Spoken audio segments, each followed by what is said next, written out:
Hey everybody, and welcome to Post Assessment at TSSZnews.com. I am Noah, the commentator here at TSSZ, and today for our discussion, I am joined by our very special guest, Bryan from Nerword Entertainment. Say hi, Bryan.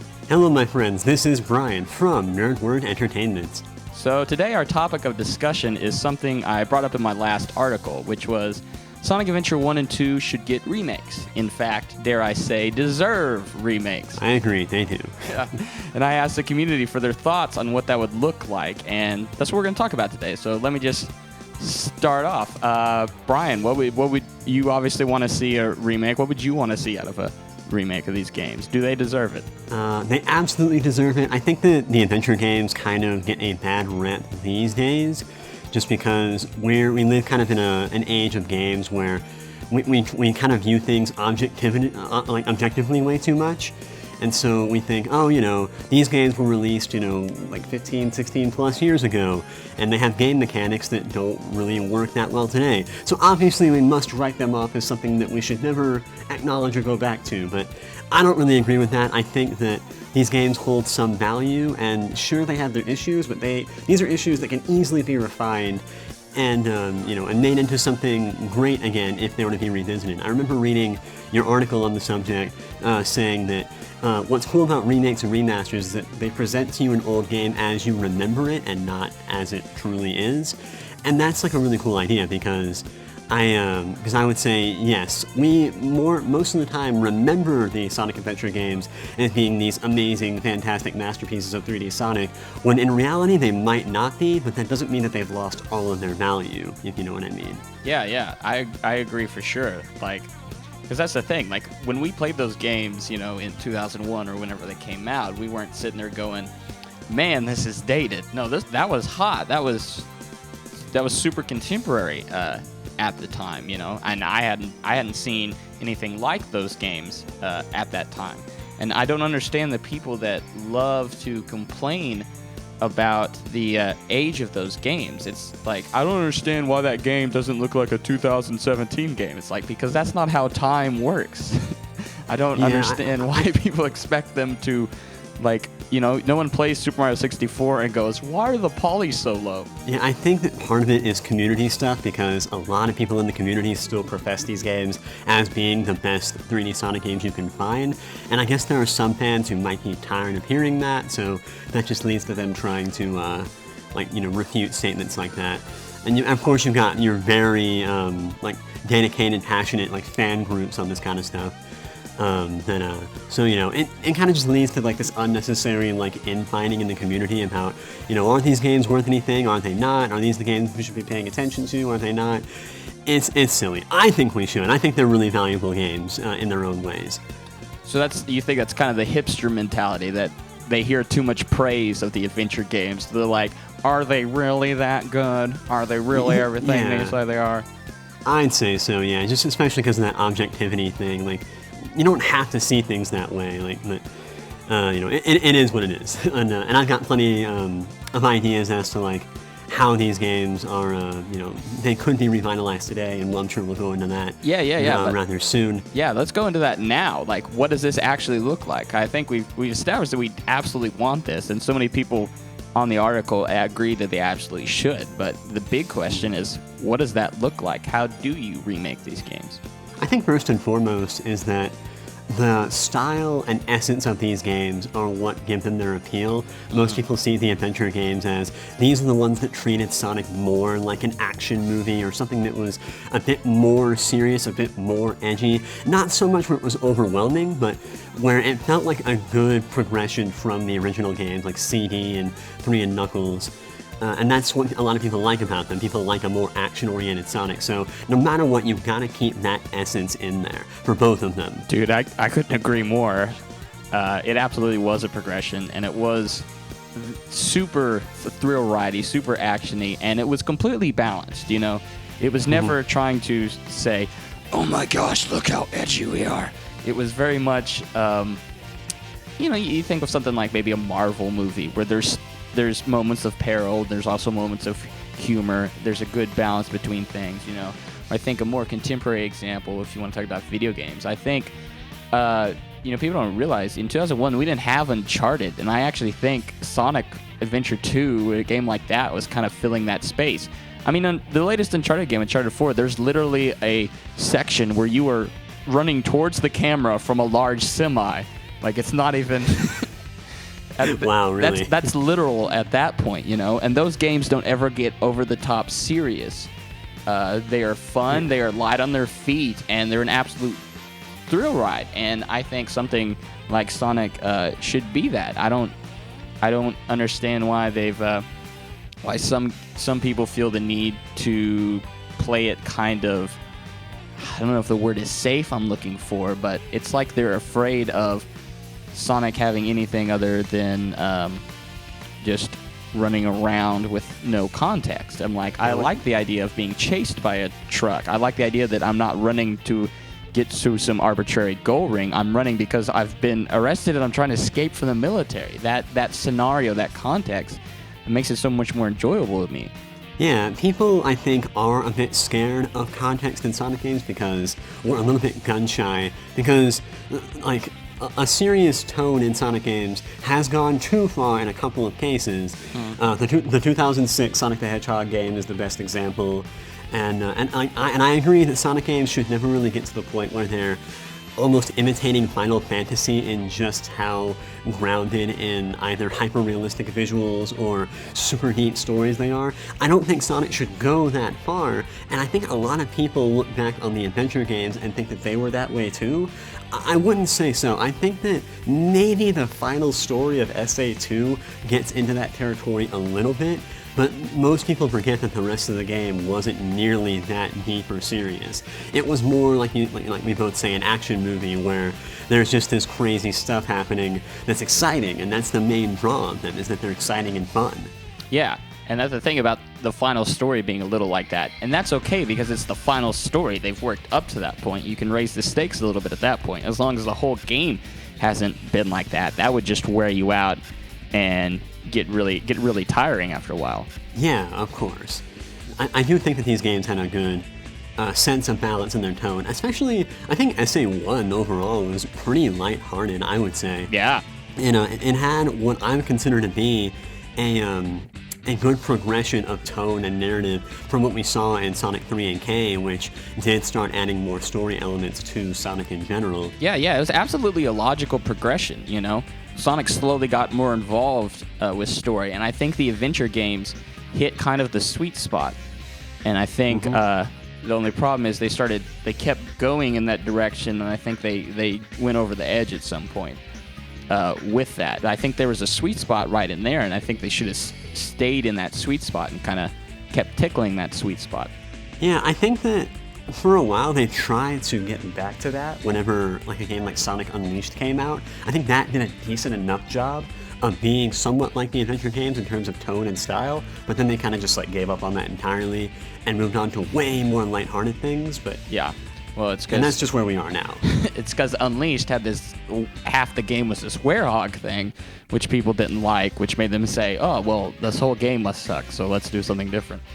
Yeah, werehog was a terrible idea. I'll say that right now. Okay, so yeah, I couldn't agree more. The essence of those games. So you're talking about the spirit of the games. How important do you think it is to keep do you think we should keep actual level geometry, or do you think it should be kind of reworked?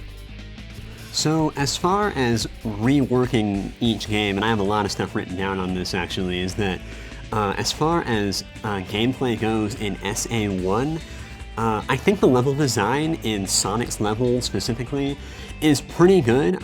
His controls, while also decent, they suffer from a lot of scripting in many cases, and then like when they shift back and forth from being scripted and then unscripted, it's so jarring, and sometimes that can lead to you dying, many times actually. So I would say if we were going to improve Sonic's gameplay in SA1 specifically, and also in SA2, we'd have to probably have less of the scripting, maybe introduce more openness to the levels.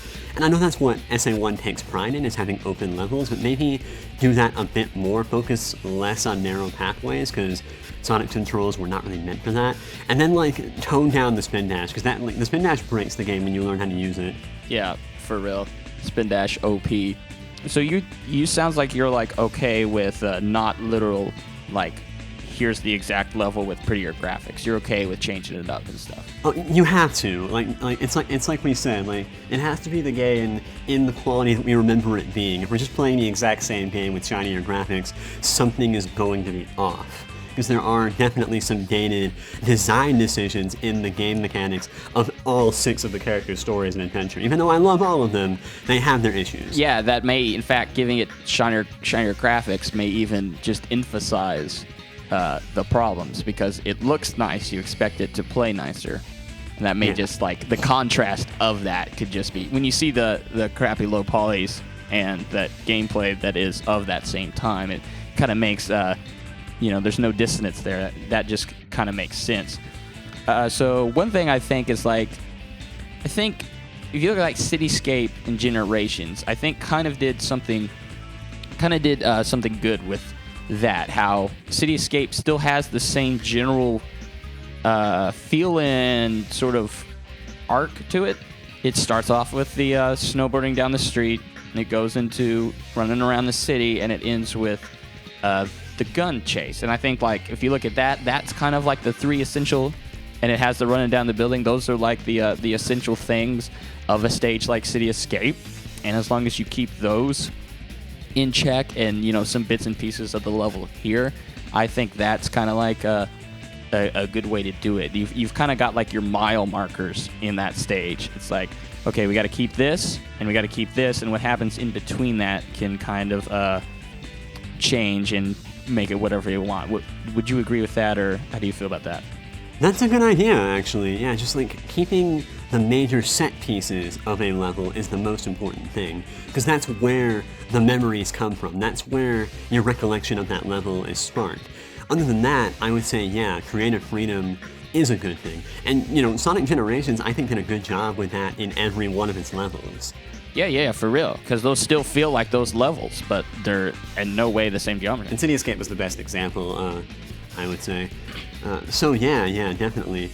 But after you get past Sonic, though, like he has every level in Adventure except for Hot Shelter, and then the other levels, the other characters in the game, they all go through the same levels with different objectives.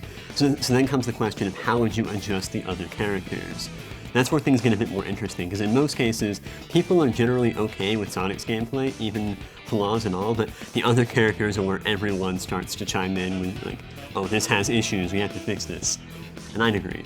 Yeah, that's kind of the thing. And SA2 has the interesting thing of shared stages, where SA2 was built more with different stages. Do you think that they should maybe make a bigger effort to kind of have different stages for each character in Sonic Adventure 1, instead of having like the Speed Highway at Dawn be the exact same stage for both Sonic and Knuckles? Maybe have a different version for Knuckles and a more streamlined version for Sonic. Do you think that would be a good idea?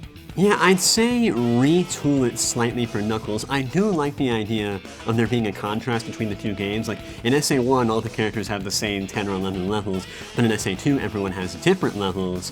What I was going to say in SA2's regard, though, is there should be the option after the game has been beaten to go back to the other characters' levels from the other side of the story as that respective counterpart. Like, say, if you want to play Shadow's levels as Sonic, whenever you've beaten the game, you can do that. Oh, dude, I am so into that idea. Yeah, that's one of the reasons why I loved multiplayer, is because you could do that. You just couldn't do it in single player.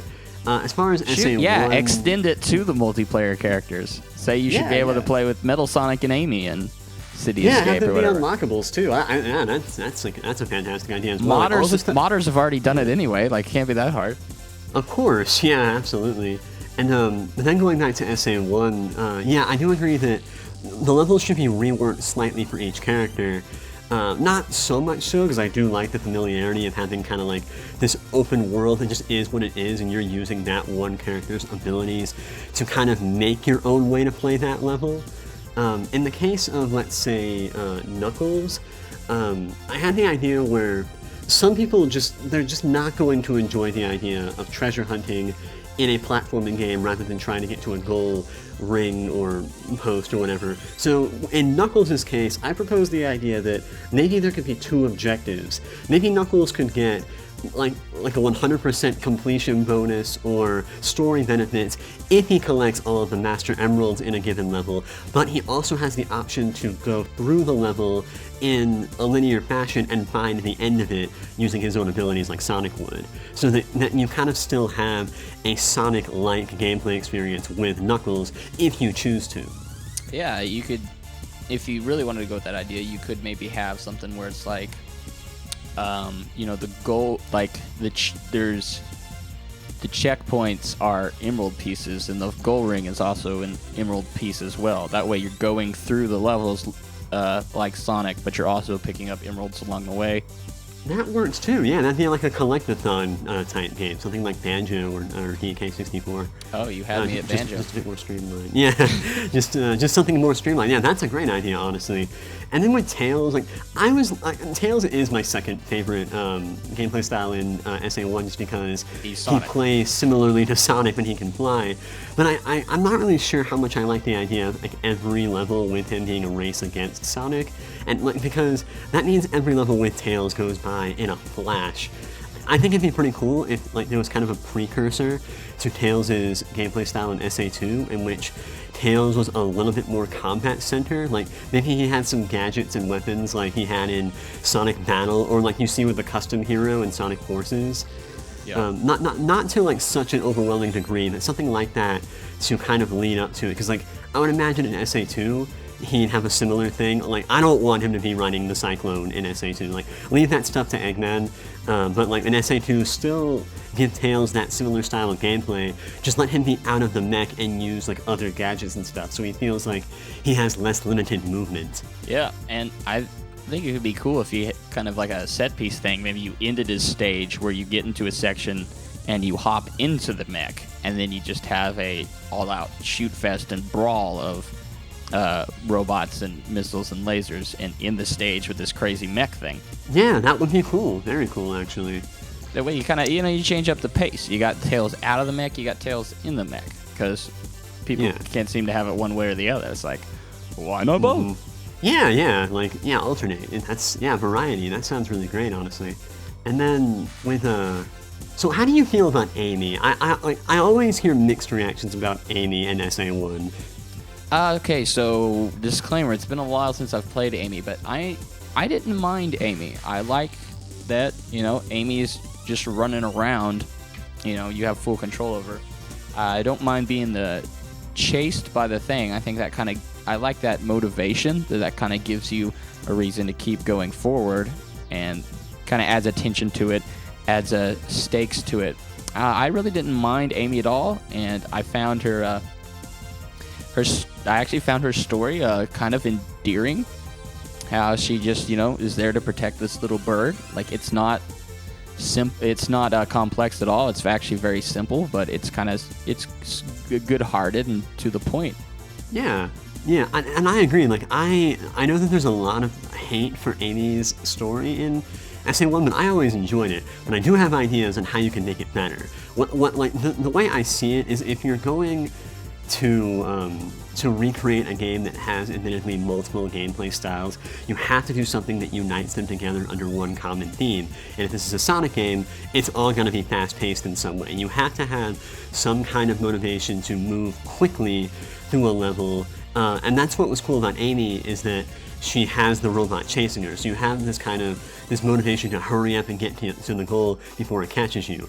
But I would say, adding to that, I do love the idea of there being a really combat-centered mode in a Sonic game, because there are some fans, like some friends of mine even, who just totally love the gameplay style of the Werehog from Sonic Unleashed. Now, I'm not asking for that, but more combat in Sonic, kind of like you see maybe in Custom Hero and Sonic Forces, would be cool. And I think that since Amy's got this giant hammer she can use, yeah, why not? it would be cool, yeah. So have like have more enemies in her levels and have there be motivation to just clear through all of them as fast as possible while you're being chased by the robot Zero. And also just make her run faster, because she's too slow, she's not exactly agile or nimble enough. So speed her up a bit, give her more combat, and I think she'd be pretty exciting to play as. I think she'd get a lot more credibility from most of the fan base. Yeah, I agree. I think those simple things, and boom, you've got a bad to the bone Amy. Mm-hmm. And then Gamma, like Gamma and Big are so weird because they are nothing like the other characters. Like, I know that Gamma, like, he carried over in SA2 as Tails and Eggman, but when SA1 first came out, you're like, what is this? Like, not only does Gamma have nothing to do with the overall story of the game, other than there being one of Amy's Bird's friends inside of him, but his gameplay is just, it's nothing like Sonic other than it is fast-paced. It's fast-paced shoot 'em up. Would you want to retain most of his gameplay elements, or would you change them? I'm fine with Gamma. I don't have a problem with Gamma at all. I like that. I kind of like his time thing, where the clock's ticking and you have to shoot things to keep the time going, because that again adds the tensions, adds the motivation, adds the stakes to it. I never had a problem with Gamma, and I absolutely love his story. Oh yeah, his story was great, and I've got stuff to say about story in just a second. But other than that, I do think that Gamma, like some elements of the plot should be rewritten so that Gamma has direct interaction with more of the characters.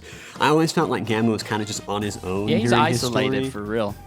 Yeah, you could take him out of the story entirely and it wouldn't really change much. But with Big, you could take him out and nothing would change. So that you definitely have to add adjustments to. I don't even know what to do with Big. I feel like he's in a league of his own. I have a proposition, actually. I don't know if you'll agree, but this is the question I asked at the end of the article, so I'm really curious to see this one. What if you took Big out of the game entirely and replaced him with another character, like, say, Cream the Rabbit, or somebody else who was more in line with the other characters, and just remove Big, like, all the way? Would you do that? See, I don't know that many people would be sad about that. I don't think there would be, I mean, there would be somebody, but I feel like a lot of people would be like, and Big's gone, Big the cat is gone, thank God.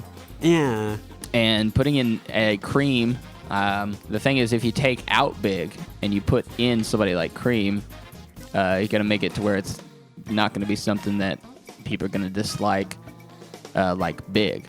Yeah, like I think that in Big's case, he's one of those characters that, like, he actually has like a cult following now. People really like him because he's a funny character that kind of just makes cameos in Sonic games, which Sonic Team was super self-aware of when SA2 came out, because they were just like, oh, Big's not in this game's story, but he makes cameos in every level. In hilarious places, too.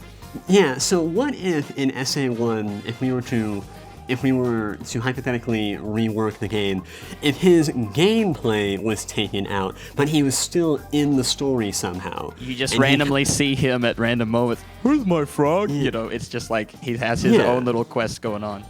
Yeah, he could be a supporting character who just isn't playable. And instead of him, maybe you could have Cream the Rabbit hanging out with Amy. I mean, I know she wasn't introduced into the series when the game originally came out, but... Yeah, but they don't care about the canon anyway, so why not? Yeah. So, like, I just feel like, having a second female character adds variety to it, and I think Cream the Rabbit has always been a fun character, especially in the Sonic Advance games. And, she could add more to Amy's story, and, they can kind of bounce off each other like they did in Sonic Battle. That would be a cool, like, hook to this remake, because that would add something completely entirely new that isn't just a recreation of something else. Yeah. That'd be cool. One idea I had is that the goofiness of Big, the fact that Big is infamous and this kind of ironic joke, one thing you could absolutely double down on that, make him playable, but make his stages absolutely insane.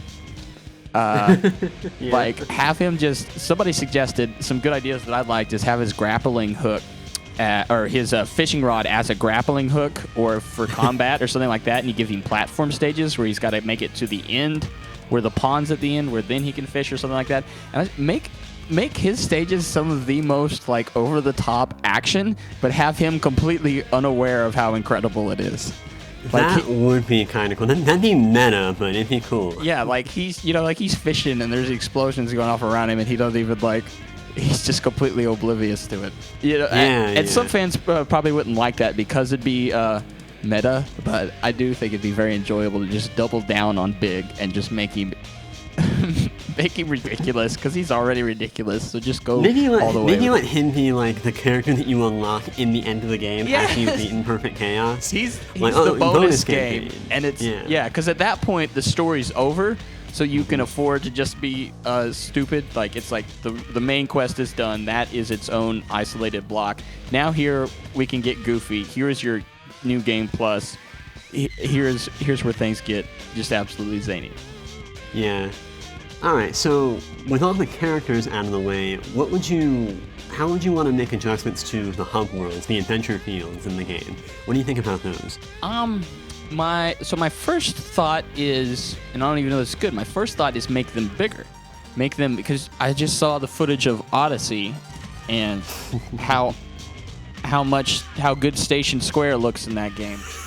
and how big it is, and how you can go up on the rooftops. I mean, I think they were definitely limited in the technology. And the thing is, don't pull an Unleashed and slow Sonic down. Make everyone at full speed and have all their abilities, because that was kind of the fun thing. I'd be lying if I said that as a kid I didn't like just running around those hub worlds just for no reason and just seeing what I could find. Put little stuff in the nooks and crannies. I remember how they had emblems just like scattered in the adventure field, but there was only like 3 of them. You know, there weren't even that many.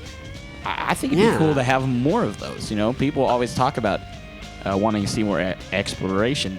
There you go, right there. That's exactly what I had in mind. I'd say, like, just upsize the hub worlds, make them more explorable. Because hanging out in the hub worlds is, like, looking back now, one of my favorite things to do when I go back to play Adventure, because I don't know, it's nice to feel like you're immersed in the world of the game. Rather than always having something to do, you have something like that you can do during your downtime when you're not playing through one of the high-speed levels, and you can explore and talk to people. And if you ever like go through the time to talk to all the characters in the game that are in the hub worlds, there's some charm in there. Yeah, their stories are pretty fun, especially the girl who wants to talk to the guy at the burger shop, or like that little girl who's waiting for her dad to come home from work. There's progression to that, you know? Yeah, and like that stuff's really cool. And then all of the visual elements and hidden goodies that you can find by exploring the hub worlds, that's something that you need to take more advantage of, because I had this in mind too. You know, upsize them, add more Chow-related goodies. I'd say upsize the Chow Garden in this game too. Like, give that more depth, and like, you know, let the power-ups for the Chow Garden, including the Chaos Drives and small animals, be hidden in different parts of the hub world, so that you're more motivated to explore it. And all the while, you can also still have Tikal, who can lead you down the main path of the story if you would just rather do that. You have both options if you wanted. Yeah. I don't think anyone would complain about that. I would hope not. I mean, so there are the people that have said they do like just stage to stage Sonic gameplay, that they think that's the way it should be. So I think as long as you're able to, if you're like that, to just go straight to the next story objective, it accommodates that playstyle. I think that's fine, and that all the other running around is, again, like you said, just for your leisure and at your own pace. But if you want to just go from story objective to story point, you could do that. Yeah. And all without boost, just so we're clear. Yeah. I would say just leave the boost out of this game. Maybe incorporate elements of it in too, but I'm getting ahead of myself. And then the last thing I have in mind is in regards to the story and presentation of the game. Obviously, the graphics are going to be updated to whatever, you know, current engine Sonic Team is using. or whatever company would end up making this, even if Sonic Team like outsourced it. But you have got to reanimate the cutscenes. Oh yeah, The absolutely. cutscenes That's a need an given. absolute overhaul. They've got it. They also have to be shorter because one thing I love about SA2's cutscenes is that they're pretty decently well paced, just because they're animated in time with what's going on, and they transition into each level pretty well. But SA1's cutscenes don't do that. They're Somebody way too finishes a slow-paced. sentence and we wait 5 seconds for the response. It's the opposite problem of SA2, where they're all just interrupting each other. Yeah, I know. It's like, is there not a spot in the middle here, people? Those cutscenes need major overhauling. Make them shorter, faster paced. Redub them with the current voice actors. Even though I do have a soft spot for some of the old voice actors, I wouldn't say keep their old dialogue, just because the delivery is pretty hokey. Controversy. I love Drummond's and all those other guys as much as the next guy. Jur's but- my boy. Yeah, of course. I mean, he didn't even voice Knuckles in SA1. That was a different actor. Yeah, And that's what we actually- do. We just get Dreer to voice everyone. Yeah. That's my solution. Yeah, sure. Okay, fine. If we were going to Dryer. bring back, I think it's actually Dryer. My bad. yeah, Dryer. So okay, fine. I guess we'd have two solutions to this. I don't know what the best one would be. Either you do everything with the current voice actors, including RCS and Willingham and everybody, or you could, and this is an impossible dream scenario, just get all the select actors that would work best for each character. Like bring back Drummond for Sonic, use Dryer for Knuckles.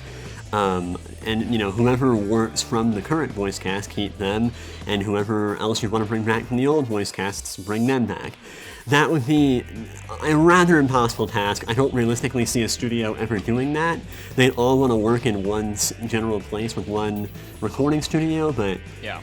Hey, we're talking about dreams here. Yeah, may as well go full pipe dream while we're at it. Sure, if it were up to me, yes, I would have Drummond voicing Sonic. Yeah. But I don't, but I wouldn't lose my mind if RCS was doing it either. Yeah, but boy, there's some people that would if they remade Adventure and there's no Drummond in sight. There would be rioting in the streets, and that's unfortunate. But the thing is, I think that could be cool, though there's a limitation to this that is obvious, is have the current cast redo their lines, redo all the lines, which would be good because then Tails won't suck, but also have an option to switch voice casts in the option. The only limitation of that is that you can't rewrite any of the dialogue.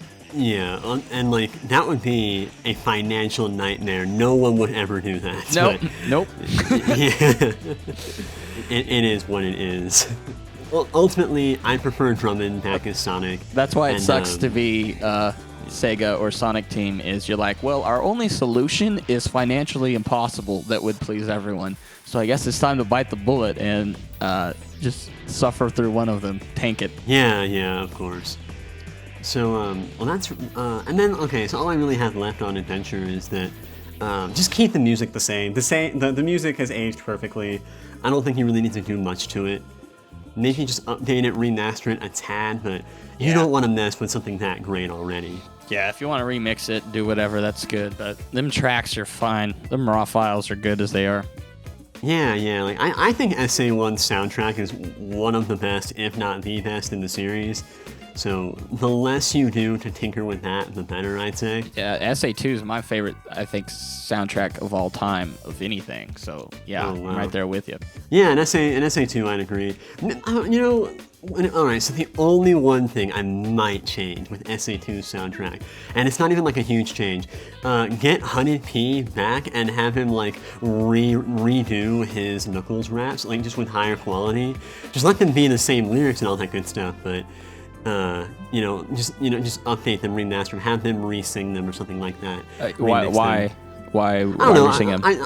I just feel like that would allow for better audio quality. I mean, maybe they're just fine as they are, but I would think that they just have a remaster of those would be nice. You want that fresh out of prison sound from Hunted P? Yes, absolutely. That's what I'm hoping for. He's got more street cred now that he's been on the inside.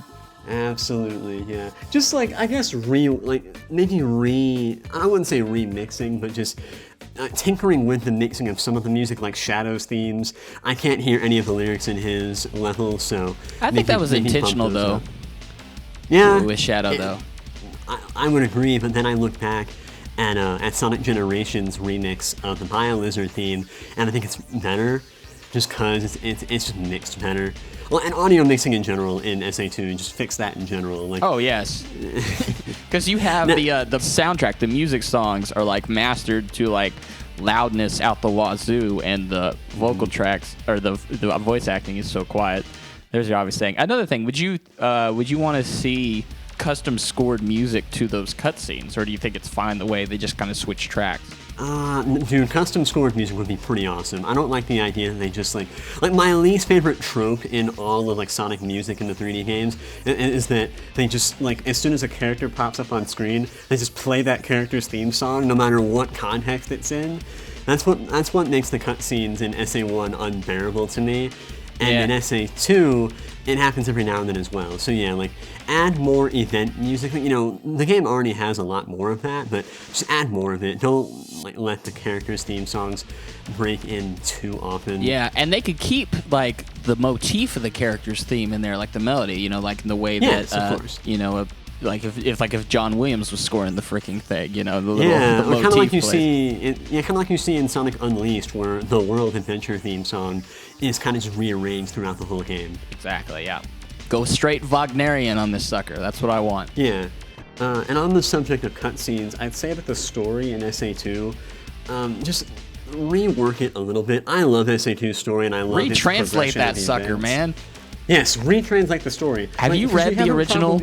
The guy that just retranslated the scripts, did you read those? Like, it makes so much more sense. I actually have not read it, but I have heard about the process. Wasn't the story like written in like English first, then Japanese, and then that Japanese was translated to English again? I've heard that. I have been unable to find a source on that. If anyone has that source, I would like to see that, because that just makes zero sense. and you'll have to show me to those direct translations too. I have not read them, I just heard about them. Yeah, and they don't it's not like they just like clear up everything, but it's just like little things here and there that made just a little more sense here and there, and that adds up, I think, a lot throughout the story. Yeah. Like, one thing that never made sense to me is how, like, when you remember the part when Shadow's like, our threats fell on deaf ears, and I'm like, what do you mean? Like, you blew up half the moon. You don't think people saw that? And in the retranslated scripts, I think it mentions something about how he's saying that because the president that they were like, surrender to us, didn't surrender. So that's why he's saying that. He's saying that we threatened them and they didn't surrender. Not that nobody heard our threats. Like, you see how that just the wording of it makes it kind of confusing, and just it could solve so many problems by just fixing the way it's said. Yeah, that one detail, you're right, you're very right. Man, yeah, that's fascinating. And the biggest criticism of SA2's story is that and again, this has probably a lot to do with the translations, is that a lot of plot threads seem like they're too open, or they're mysterious to a fault, and that sometimes they feel like plot holes.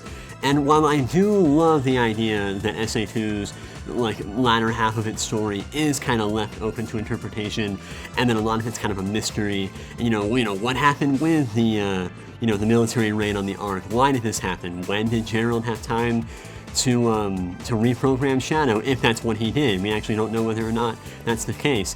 What was the sequence of events of how this happened? Like, I kind of like the mystery behind it all, but I don't think it would hurt to clear some of it up for the sake of it not feeling like it's too confusing. Yeah, there's a difference between it being mysterious and just cryptic to a fault. Yeah.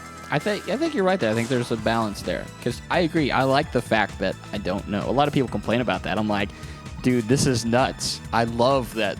If something happens and the moment it happens I go, this is logical and explainable, then it wouldn't be entertaining. Like, I like that. I look at it and go, what? How did that even happen? It's thrilling that way, and that there's a mystery to it, and that you know that somewhere there was a way it could happen. You just don't know how, and I think something like Sonic X kind of went more into depth and kind of explained it.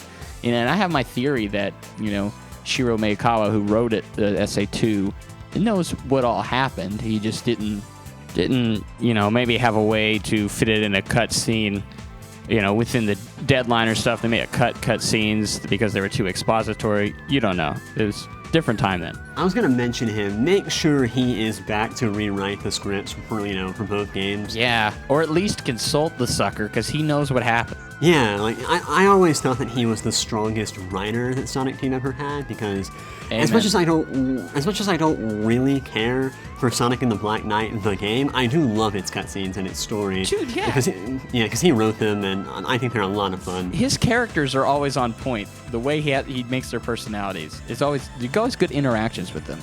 Yeah, he really knows how to write modern Sonic. Like, Sonic's personality always shines on perfectly when he's written by Maikawa. Dude, yeah. Like, I've never... some people are going to be mad at me, but I was never a fan of Jason Griffith, but I think he absolutely kills it on Black Knight, and I think part of that is just the source material with the character of Sonic. It's hard to fail with that. I agree, yeah. Like Griffith took a while to really warm up to him as the character, but with Black Knight, since he had such great material to work off of, he worked perfectly fine as the character. So that shows just how much good writing really means something. Absolutely. And that's why I don't really. Okay, so one thing is that maybe, and we have yet to see this with Forces. We know that Ken Pontac and Warren Graff are back to do some of the English script for the game in Forces. So I wonder if, because this game is being written in Japan, but then translated into an English adaptation by these guys rather than the story altogether being done by them, I wonder if that will benefit the story at all, because one thing I've noticed that they're good at is character interaction. That they're good at having characters bounce off of each other, whereas in a game like, say, Sonic Adventure, the conversations never really feel all too natural. The dialogue seems like it could be in character. It's just it's kind of just dry and bland without really having much substance to it. But yeah, it's a little on the nose. Yeah, but whenever the characters bounce back and forth with each other in a game, say like Sonic Lost World, I think it works decently well. I don't like the story of that game or the substance of the cutscenes themselves, but I think that is at least something. So maybe if you have the story being written by someone at Sonic Team, like say Maikawa, and then have Pontac and Graff kind of refine it for English speakers, maybe that could work. Maybe, but if they touch this game, there will be riots in the street. I think no one hates Pontac and Graff more than the adventure fans, And I think it's like you can't they can. They're as natural English speakers. Yeah, they can make the English dialogue feel a lot better. But I'm like, we can't. Those are the only two we can find. How about this little guy? What's his name? Ian Flynn something. Maybe he could do that. He could do that job. Absolutely. Okay, fine. Yes, never mind. Get Pontac and Graff out of here and let him do it. I completely forgot about. I forgot all about him. How dare you? No, I'm kidding. It's all good. Oh man, shame that he is no longer writing for the comics, just because they've gone under. But okay, so I guess that's the best case scenario for, especially SA2's story. Is have Maikawa return to write it, and then have Ian Flynn work with the English version. That's probably the best case scenario. Dude, if they said we're remaking SA2, Ian Flynn is on board, you sold so many people, I think, at that point. Oh, I'd flip out, man. That'd be awesome. So other than the story, and I think that we've got all that nailed down, everyone loves the Chow Garden in SA2, almost more than anything else. So what if the Chow Garden was just that's half of the game's substance? What if you just made that even larger? Let the Chow World be the main hub. The adventure fields were the hub worlds in SA1, but the Chow Garden could be the hub world in SA2. Let it be just huge. Let there be a bunch of options for what you can do in it. And let the data from SA1's Chow Garden allow to be carried over to this one, so you can continue raising your Chow over on both sides. Yeah, connect. That was something I got in the comments a lot, was people wanted the Chow Gardens to connect from SA1 and SA2. That's what I always see as far as requests go for 3D Sonic games, is bring back the Chao Gardens. And while I do like the Chao Garden, I don't love it as much as some people that are so enthusiastic about it, but I think it would be such a good idea. I'd be totally down for it to be expanded upon and brought back in new upcoming games, especially, you know, a theoretical remake of SA2. And then when it comes to getting power-ups for each for the Chao, I would say, like, let this be the place where, like, Knuckles and Rouge really shine. Because you know how when you want to, like, get power-ups in the original game, you just, like, replay Sonic and Shadow levels over and over just because that's the fastest way to get new stuff? Yeah. What I'd say is, like, you could kind of add more balance to that by, like, still letting them have their decent amount of stuff, but since Knuckles and Rouge are more focused on collecting things, let their levels be like the treasure trove where you can find, like, new like Chao Garden power-ups. So that gives you more motivation to play as Knuckles and Rouge, since, you know, a lot of folks weren't so crazy about returning to their levels after, you know, the game was done and over with. Nothing's more treasure hunting than hunting for treasure. Yep, yeah. And I already mentioned the thing about how like Tails should you know, not always be in the Cyclone deck, but, you know, he could be every once in a while. And then one other thing that I have in mind, and this is the last thing I've recollected, is that, okay, I don't know if you'll agree with this, but I think that since SA2 like kind of builds up upon SA1 in terms of speed and spectacle and thrill, what if the Sonic and Shadow levels incorporated some elements of the modern games, like, say, with the boost and all that kind of stuff? Well, how would that look? Like, is it gonna play just like Generations, or like, how's the boost function in there? Okay, so I see it as, and I don't know if this would work in 3D, but the boost from Sonic Advance 2, yeah, where the boost is not automatic, but it happens after you've been running fast enough for a longer amount of time, maybe that could work. Yeah, the mock state from what's it, Green Hill Paradise or whatever. Yeah, that too, just with better controls. Yeah, that goes without saying. If it's Sonic Advance style, I don't think that would be that bad. Just as long as it's not, hey, press a button and now there's all your speed. Because that I think kills what made the Adventure games so special. Yeah, because, like, when it comes to Adventure 2's controls, like, I think they're good. I don't think they're as good as SA1 Sonic's controls. They're just about there. They're just, like, a lot tighter, but at the same time, Sonic and Shadow do feel a bit floaty at points. Just, like, I don't know, just tighten them up a bit more, and, like, and yeah, maybe introduce some of their abilities from the modern games. Like especially give them things like the quick step and the drift. That'd be cool. Because I think you could. Yeah, I don't think anyone would be opposed to that. No matter what. Yeah. Just, you know, add some stuff from you know, some of the recent games, and you know, not so much to where it's just a reiteration of those games, but, you know, kind of make it seem like, oh, okay, this might as well have been the precursor to what we currently have. Yeah, retroactive, you know, retrofitting some of these things to show that we've learned, and that we're not just remaking these games for the sake of it, and that we're actually, you know, staying true to the spirit while also using what we've learned here in 2017. And please, for the love of God, make that right analog stick your camera control. None of this left and right trigger thing. And please, for the love of God, you've got 4 face buttons there. It's okay to use those. None of this press Y to switch what the button does. Yes, absolutely. Okay, and then there's one more burning question, and this is the most important thing of all. Is the Soap brand of shoes still in business? It is not, last time I checked. Then what are we gonna do? We can't do this game. The game's done. Game's dead.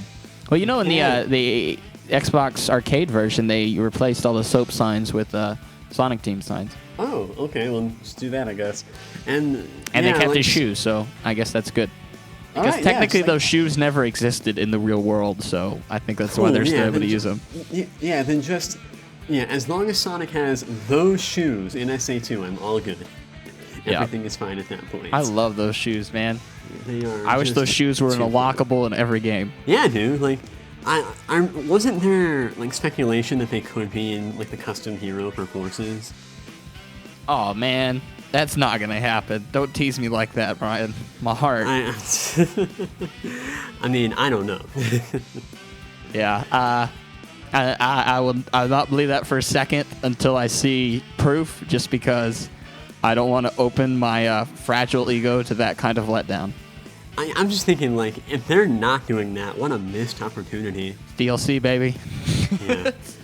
And so then one last thing that I want to kind of, go out with is that this all leads up to the constant idea of a third Sonic Adventure game, which everyone is always, asking about and speculating and theorizing, like, what could Sonic Adventure 3 be? And I do think that before you could ever have a game with that title, you would have to remake SA1 and 2. Just because the standards of SA1 and 2, since it's been so long since those games came out, just are not the same standards you'd have for a video game that would be in development today. So if you like... Yeah, and the same thing, the standards for SA3 are so high because they've had such a long time to fester. Yeah, like, I would just think that a lot of people, they think, the answer is SA3. Like, that's what's going to save 3D Sonic. And I feel like that's kind of oversimplifying it a bit, because... because how do you make SA3? That's a big question. Yeah, like, what would SA3 even be? Because SA1 and 2 are already very different games from one another as it stands, and they're also games that came out over 15 years ago. You'd have to change your standards, so just saying SA3 is not enough. There has to be something else beyond that. And this could be the litmus test of having the remakes. See what people like, see how it holds up. Kind of set the foundation of like, hey, this is like maybe where we could go with the Adventure 3. What do you guys think? That'd be the infinitely safer option. Get you some of your experiments with updating that kind of formula with safer remakes before giving the fabled holy grail of Adventure 3. I completely agree. I just don't think that a game with that title would be a good idea in the context that we're in now. Just because those games... Too much riding on it. Yeah, the original two games need to be updated first. Or we just get, like, either that, or I'd be okay with seeing another adventure-styled game that doesn't have that title. Because that title is what's going to be... That's going to make or break it. If the game ends up tanking, then 3D Sonic will just not be a thing anymore. Yeah, because I think that's it. You saw that thing with Sonic 4. If they had just called that Sonic's Portable Adventure or something stupid, I don't think it would have got near the hate when they were bold enough to say this is the fourth Genesis game. That I've legit read comments from people who have said, I would have liked Sonic 4 more if it had been named anything else. So there's a lot, like what's in the name? There's a lot in a title. So I think, naming a game SA3 is very bold, and you should not take that risk unless you're able to test the waters and see how an adventure game would do in 2017 or 18 or what have you. Yeah, like I would love to see it happen. I don't care if it has that title or not. I would just love to see a new iteration of the Adventure series, just because these, in my opinion, were 3D Sonic at its best. Yes.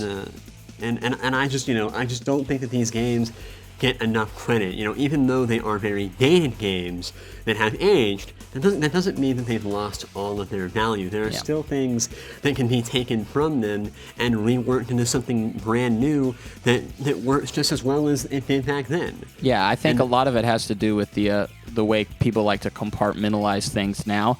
When SA2 came out and SA1 came out, like, people liked them. They got good reviews. IGN gave it like an 8 out of 10. IGN we're talking about here. And just over time, because bad Sonic game after bad Sonic game came out, and they shared a lot of the same features as the adventure games, people with their Pavlovian minds began to associate those together, and it became harder and harder for people to defend the adventure games because they looked like something like 06, almost sometimes, literally, and therefore I think they get kind of a unfair bad rap. Yeah, and I would say the same thing. then they deserve better. I think 3D Sonic in general deserves better. I want to see more of where he goes. In regards to Sonic Forces, I am intrigued with where it's going, but I will never be entirely satisfied until we get another game that just focuses on like the current Sonic. I want to see how much further he can be expanded upon. Like we have Mania for classic styled Sonic, and that's great. And Custom Hero in Forces may or may not be a little bit out of place, I'm not sure. And I would just love to play as Sonic's friends again. I want to play as Tails and Knuckles and Amy and Shadow and Blaze and all those guys in 3D. That's what I'd love to see and do. Now wait a second, Bryan. You said a second ago that you wanted to focus on the current Sonic, but then you said you wanted playable characters. What is it, son? That's the thing. That's just what I see current Sonic as, like he should be. Like there's so many characters that everyone really likes, and why waste them? I think that Sonic Team needs to understand. Because critics hate the Sonic's crappy friends, as they always say. Yeah, well, just like I think that they're misguided in that, though. The only reason that anybody doesn't like Sonic's friends is because they have been mishandled a few times in some games. Yeah, so it's just like the answer isn't to cut away from them, it's to refine their gameplay and make it more familiar, kind of like you're used to seeing with Sonic himself. The answer isn't just that we only want to play as Sonic, it's just that we only truly really loved Sonic in the games that had all the characters in them. So just it all comes down to a different solution to the same problem, and I'm looking forward to the day when Sonic Team and Iizuka and the critics all eventually realize that. Would you think Sonic Team should make this game? Do you think there's anyone else you would like to make this game?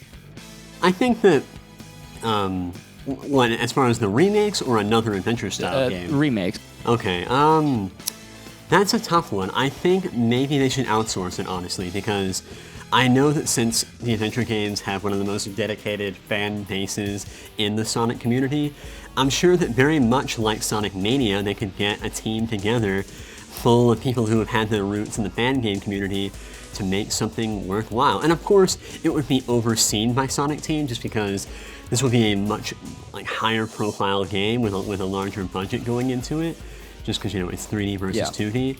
So I'd say have Sonic Team collaborate with a team of Western developers who are definitely a group of adventure fans.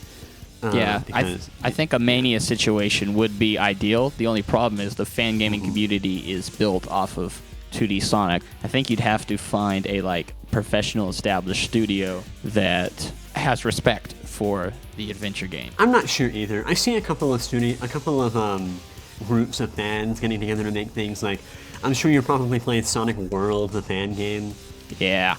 And it's okay. It's not amazing, but I do appreciate what the intentions are behind it. There's good spirit behind that game. Yeah, so there are obviously people out there who get it and they know what they want to see in a revitalization of adventure. It's just how can you make something of a high quality with it, and who do you get for it? And that's something that, we don't really have the definitive answer to just yet. Yeah, I was amazed how basically when I asked that question in the comments, people were just shrug, I have no idea. I think the only suggestion I saw that was concrete was somebody said Retro Studios, but they're a sub of Nintendo, so that's not going to happen. Yeah, I doubt that. One thing I'd throw out is that could kind of be cool is maybe Insomniac. I just thought that, actually. Yeah, that'd be fun. Insomniac's I mean, they basically remade Jet Set Radio, right? With Sunset Overdrive. Yeah, and they, and they made that Ratchet and Clank. I mean, they made all of them that Ratchet and Clank games. They did a good job of rebooting the series with the most recent one. Yeah, keeping the spirit of it, but redoing it. Yeah, and that new Spider-Man game looks awesome. It looks like, everything that I loved about playing Spider-Man 2, the movie game, only brand new. Good times. Yeah, so, it's just I think that if we're talking about high-profile studios, they are a good option. Yeah, for real. But who would make that game? The world may never know. Mm-hmm. Bryan, you have any final thoughts on remaking SA1 or 2? No matter what happens in any 3D Sonic game that gets made from here on out, whether or not it's a game like a third Sonic Adventure or a retooling of the old games. Just like, all I want to see is the attitude and spirit of these games return in modern 3D Sonic. I don't think we've seen enough these days, and I think we're just about getting close to it with Sonic Forces. But as long as we got that, I'm all good, man. I think that 3D Sonic would be in a good place if he, has the fullest confidence in what he is. And we're on our way, I think, so that's at least good. Amen. I agree. So I think that's about it for us, guys. If you're watching on YouTube, there's a link in the description for the community thoughts on this topic where I post your comments from TSSZ. Stay hooked into TSSZnews.com for more Sonic and gaming content. Bryan, where can they find you? Well, you can find me on YouTube at youtube.com/nerdwordofficial, where I post videos talking about recent news regarding Sonic every once in a while. My channel's not super duper active, but I post every once in a while. And I'm an artist as well, and you can find me over at Bryan Salter on Twitter, where I post Sonic fan art, among other things like animations. And of course, I am an aspiring industry professional in the animation industry, so hopefully you'll see me working on a big project in that field very soon. His animations are very good. Check them out sometime. Okay, guys, thanks for watching. This has been Post Assessment at TSSZnews.com. Catch you next time.